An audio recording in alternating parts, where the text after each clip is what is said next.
tengo el placer de hablarles sobre un tema fundamental en el ámbito del derecho civil, los condominios. La figura del condominio o propiedad horizontal ha adquirido una gran relevancia en nuestras sociedades modernas, debido al crecimiento urbano y la necesidad de gestionar eficientemente los espacios comunes en edificios residenciales y comerciales. La comunidad existente en la llamada propiedad horizontal es sin lugar a dudas el caso de comunidad especial más importante desde el punto de vista de la normativa legal. La propiedad horizontal se presenta de la siguiente manera. Existen edificios de varios pisos que son destinados a venderse en propiedad horizontal, de acuerdo a la normativa legal existente en Venezuela, que es la Ley de Propiedad Horizontal. Así como una persona puede, por ejemplo, construir un edificio y luego venderlo bajo el régimen de propiedad horizontal, destinado así sea para uso residencial, de oficinas, locales comerciales o conjuntamente todos o alguno de ellos. Y es debido a esto que te vamos a explicar todo lo que tienes que saber sobre los condominios en Venezuela. Ahora bien, vamos a hablar sobre el condominio. ¿Qué es el condominio? El condominio se define como la propiedad compartida de un inmueble en donde cada propietario tiene una parte ideal del total, lo que es denominado la cuota, pero también derechos sobre áreas comunes. ¿Qué leyes o normas regulan el condominio? Tenemos la Ley de Propiedad Horizontal y el Código Civil. ¿Qué establece el Código Civil venezolano con respecto a los condominios? Bueno, derechos y obligaciones. Cada propietario tiene derechos sobre su unidad y también sobre las áreas comunes. A su vez, deben cumplir con obligaciones como es el pago de gastos comunes y el respeto a las normas de convivencia. La administración de condominios. Esta se debe nombrar mediante un administrador, quien se encargará de la gestión del condominio, incluyendo la recaudación de cuotas y el mantenimiento de las áreas comunes. Un reglamento interno, en donde este reglamento establecerá las normas de convivencia y el uso de las áreas comunes, así como también las sanciones por el incumplimiento de estas. Asambleas de copropietarios, en donde todas las decisiones importantes se toman en una asamblea donde participan todos los copropietarios, con reglas claras sobre el quórum y votación. Modificación de propiedades. Cualquier modificación estructural o de uso de las áreas comunes requiere de la aprobación de la mayoría de los copropietarios. Resolución de conflictos. Esta busca prever mecanismos para la resolución de conflictos entre los copropietarios, buscando siempre la mediación antes de llegar a las instancias legales. Este marco legal busca organizar la convivencia en condominios y asegurar de esta manera que los derechos de todos los propietarios sean respetados. ¿Qué es el documento de condominio? El régimen de propiedad horizontal reglamenta la forma en que se divide un bien inmueble y la relación entre los propietarios de los bienes privados y los bienes comunes, que han sido segregados de un terreno o un edificio, por lo que tiene componentes de propiedad particular y colectiva en diversos grados. Cada integrante de la comunidad de copropietarios es dueño de su apartamento o local. Es medio dueño de su techo, piso y paredes medianeras con otros copropietarios que son sus vecinos inmediatos, y es parte dueño de los pasillos, ascensores y escaleras, y demás áreas comunes en proporción equivalente a su alicuota de condominio. Un régimen con esta característica no puede permitirse dejar vacíos que confundan o permitan la administración discrecional, y es por ello que prevé la existencia de un instrumento que explique detalladamente las particularidades de cada condominio en específico. Este instrumento es el documento de condominio. Ahora, ¿por qué debe existir un documento de condominio? Su razón es simple, ya que esta radica en la necesidad de regular el inmueble en general y su uso, a los fines de establecer las normas para una vida común y que facilite la convivencia de los propietarios. ¿Quién debe tener el documento del condominio? El registro público, en donde se protocolizó la compra del apartamento, y es importante que cada propietario tuviese una copia del mismo. ¿Se puede modificar el documento de condominio? La respuesta es que sí, pero ello solo es posible si la totalidad de los copropietarios están de acuerdo con la modificación, a través de asambleas propietarios, respetando las excepciones de este artículo, que viene siendo el 29 de la Ley de Política Horizontal, en donde dice que todos los propietarios de los apartamentos podrán modificar por unanimidad el documento de condominio con las mismas formalidades que esta ley exige para su elaboración, quedando a salvo los derechos adquiridos por terceros con la anterioridad a la modificación. La modificación que se haga en este instrumento no podrá obviar las formalidades que el artículo 26 de la Ley de Política Horizontal establece para su elaboración original, con el agregado que el documento de condominio resultante de las consultas del trabajo debe ser aprobado por los copropietarios por la vía de la asamblea y escrita con las formalidades que estos actos también exigen. ¿Cuándo constituye la Junta de Condominio? La Junta de Condominio será designada por la Asamblea de Copropietarios y su integrante, la cual estará conformada por 3 copropietarios, por lo menos, y 3 suplentes que llenarán sus faltas en orden a su elección. Esta Junta deberá constituirse en un plazo no mayor a 60 días, luego de haber protocolizado a venta del 75% de los apartamentos y locales. Esto según el artículo 18 de la Ley de Política Horizontal. ¿Quiénes pueden integrar la Junta de Condominio? Sencillo, cualquier copropietario puede pertenecer. Muchas gracias. Ahora bien, ¿cuántos integrantes pueden tener la Junta de Condominio? La Junta de Condominio estará conformada por al menos 3 copropietarios y por lo menos 3 suplentes que llenarán sus faltas en orden a su elección. ¿Cómo se eligen? Se eligen por asamblea de copropietarios y de su seno se elige el presidente. ¿Quién administra el inmueble? Corresponde a la Asamblea General de Copropietarios, a la Junta de Condominio y al administrador. ¿Cuáles son las facultades de la Junta de Condominio? Vigilancia y control en la administración del edificio. Convocar en caso de urgencia a la Asamblea de Copropietarios. Proponer a la Asamblea de Copropietarios la destitución del administrador. Ejercer las funciones del administrador en caso de que la Asamblea de Copropietarios no hubiera procedido a designarlo. Velar por el uso que se haga sobre las cosas comunes y adoptar la reglamentación que fuese necesaria. Velar por el correcto manejo de los fondos por parte del administrador. Ahora bien, ¿cómo debe conocerse la voluntad de los copropietarios? A través de asambleas de copropietarios, en los cuales ellos tengan la oportunidad de dirigirse a la Junta de Condominio o administrador. ¿Quién convoca una asamblea? La Junta de Condominio o administradora. Las asambleas de copropietarios son el momento más importante en la vida de un condominio, pues definen el curso que la administración deberá tomar. Por eso es vital una correcta elaboración de la convocatoria. ¿Cómo se convoca a una asamblea? Para elaborar una convocatoria hay que incluir los siguientes elementos. Identificaciones básicas: el nombre del condominio, fecha de la convocatoria, quién convoca, día y hora de las convocatorias, lugar de celebración, puntos a tratar en la asamblea y el convocante. Hay muchas presentaciones posibles y este es solo un ejemplo. Finalmente, asegúrese de que la convocatoria llegue con la antelación necesaria y guarde el respaldo para poder corroborar que se convocó adecuadamente y en tiempo a todos los condominios. Si una asamblea ha sido mal convocada, es preferible volver a convocarla de forma correcta que celebrarla mal convocada. Un acuerdo tomado por una asamblea mal convocada puede ser impugnado y muy seguramente no podrá sostenerse en la sede judicial. Publicación de la convocatoria en un periódico de la localidad. Este se encuentra en el artículo 24 de la Ley de la Propiedad Horizontal, en la cual establece las normas para la convocatoria y celebración de asambleas de propietarios en un condominio. Permite que el administrador convoque a una asamblea si lo considera necesario y obliga a hacerlo cuando lo soliciten los propietarios que representen al menos 1/3 del valor del inmueble o de los apartamentos. Si el administrador no convoca a los propietarios, pueden solicitar al juez de distrito que lo haga. Las asambleas deben celebrarse preferiblemente en el inmueble y ser presididas por el presidente de la Junta de Condominio o un designado en su ausencia. La asamblea no puede deliberar sin la presencia de todos los interesados, a menos que se demuestre que todos fueron invitados con al menos 3 días de anticipación. La convocatoria es válida si se publica en un periodo local y se fija un ejemplar en la entrada del edificio. El administrador debe también dejar una convocatoria en cada apartamento, aunque no cumplir este requisito no invalida la asamblea. Si no asisten suficientes propietarios, se realiza una nueva consulta y la decisión se toma por mayoría.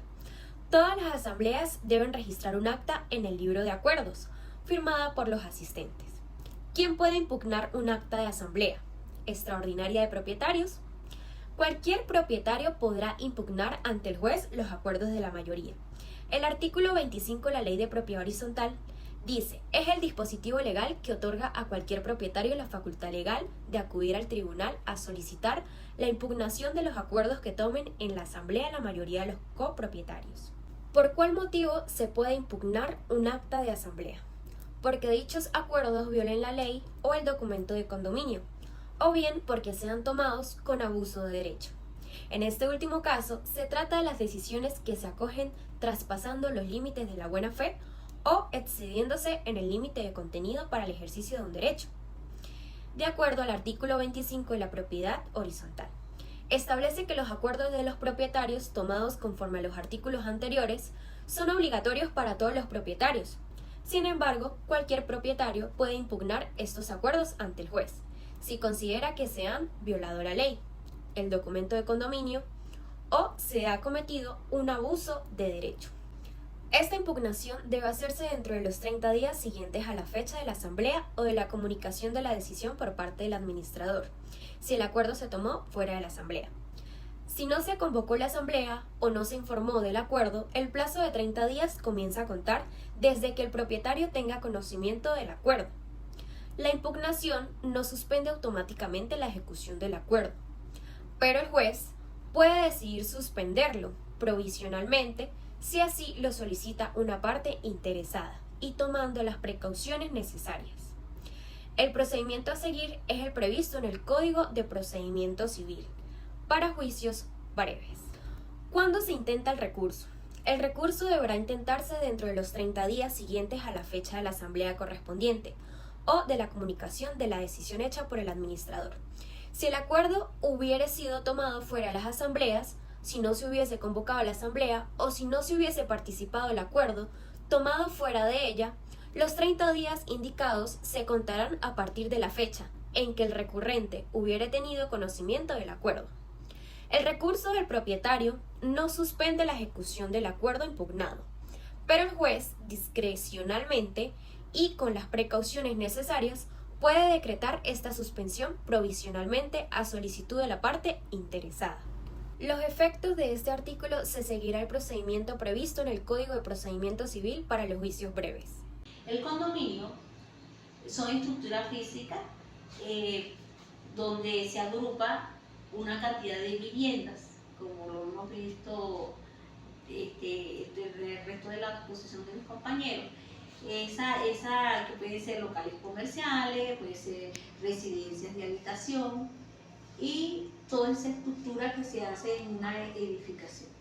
Pero fíjense, existe también otro tipo de condominio que son urbanismo, que está hecho por parcelas, donde son viviendas unifamiliares, pero que también integran un condominio porque tienen áreas comunes, por las cuales se desarrolla la vida en común en esas personas. Fíjense, es importante destacar ese punto porque la comunidad está tipificada desde el artículo 759 al 770 del Código Civil. Allí establece cómo se vive en comunidad cuando las personas tienen un bien en común, quiere decir que la propiedad es mancomunada. Entonces les hablé de las comunidades de edificios y también de las comunidades de casa.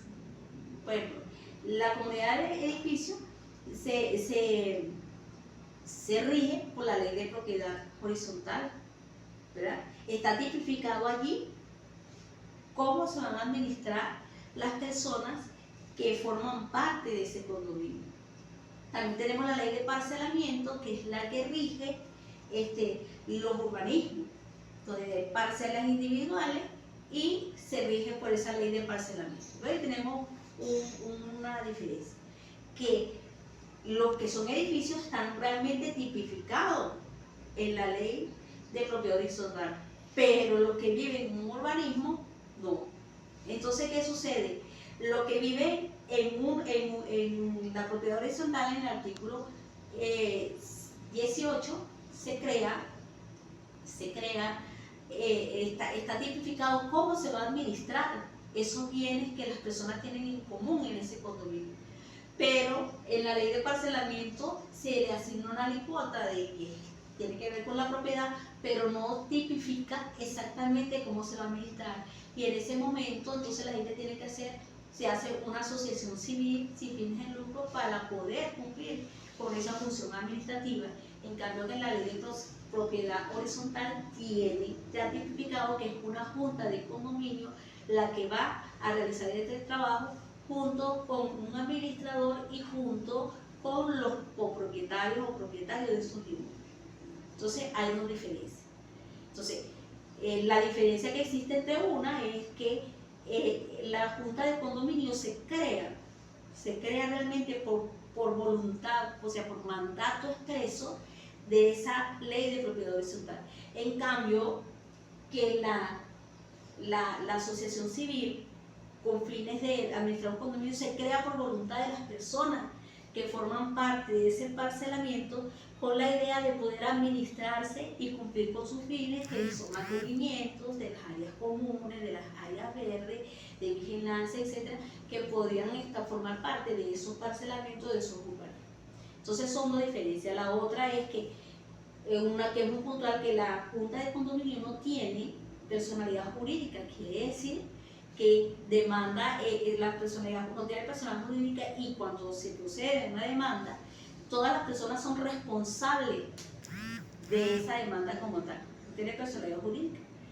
Y cuando es una asociación civil, fíjense que sí, es diferente, tiene personalidad jurídica, es más amplia las competencias, puede demandar en su nombre y que no afecta realmente esas demandas a los propietarios. En cambio, que eso es una diferencia puntual que se debe tener en cuenta. También me tocaba hablar entonces de lo que era con dónde se registran los condominios. Los condominios se registran en el registro subalterno de la localidad donde fueron creados, y el derecho condominial tiene que ver con la relación del cumplimiento de todas las leyes que se refieren al condominio como tal. Allí está tipificado cuáles son los derechos y las obligaciones de las personas que viven en comunidad. Validez de las asambleas. Cuando están presentes la mayoría de los copropietarios, conforme a los porcentajes estipulados por la ley para cada caso. ¿Quién tiene derecho al voto en un condominio? Todos aquellos copropietarios y aquellos que se encuentren debidamente facultados a través de poder para hacerlo. ¿Qué es el libro de acta de la asamblea? Es un lugar donde por ley deben asentar los acuerdos de las asambleas de condominio que se celebran. El libro puede ser de folios fijos o folios removibles. Esta opción es muy cómoda para la transcripción de actas, pues lo único que hay que hacer es imprimir directamente en el libro que se digitó en una computadora, sin tener que pasar a mano. ¿Es obligatorio levantar actas en las asambleas? Sí, por supuesto. Estas deben ser firmadas por los copropietarios asistentes, dejando constancias de lo acordado en las asambleas. ¿Y a quién compete levantar las actas en la asamblea de los condominios? Le corresponde al secretario. ¿Cuáles son las funciones del administrador?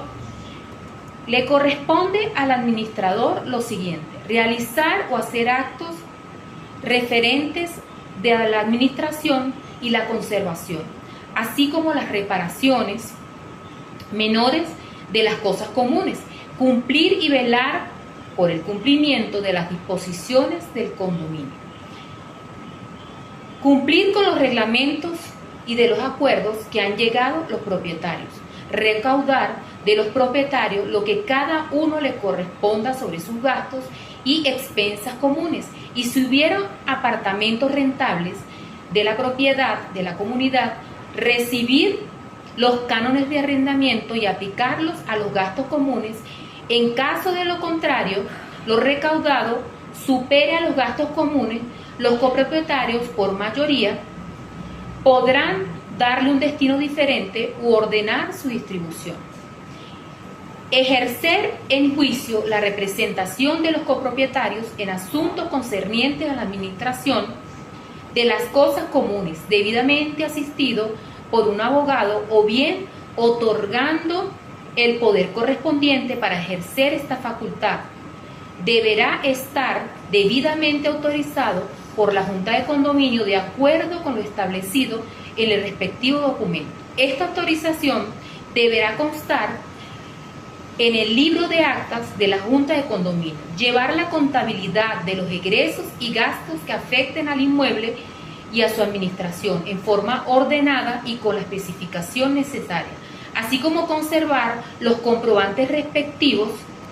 Deberán ponerse a disposición de los propietarios para su revisión durante días y fijar con conocimiento de ellos, llevar los libros de la Asamblea de Copropietarios, actas de la Junta de Condominio, libro diario y de contabilidad.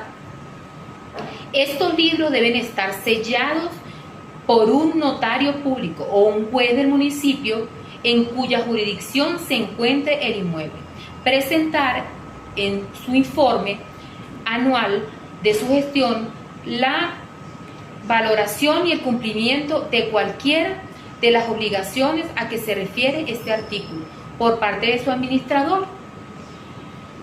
Dará a lugar su destitución si el perjuicio de las acciones civiles y penales que haya lugar en el artículo 20 de la Ley de Propiedad Horizontal, quienes conforman la administración del condominio, está conformada por cualquier persona natural o jurídica. ¿Cómo o quién nombra al administrador de un condominio? La Asamblea de Copropietarios designará por mayoría de votos una persona natural o jurídica para que ésta desempeñe las funciones de administrador por un periodo de 1 año sin perjuicio de revocarla en cualquier momento o reelegirla por periodos iguales. ¿Quién y cómo se destituye el administrador? Se puede destituir al administrador por el incumplimiento o violación de las obligaciones establecidas en la Ley de Propiedad Horizontal, sin perjuicio de las acciones civiles y penales a que haya lugar mediante la Asamblea de Copropietarios. Quiero darle las gracias a todos por la atención prestada en nuestra exposición, invitarlos a que cualquier duda o sugerencia nos las pueden hacer llegar a nuestro grupo. Muchas gracias.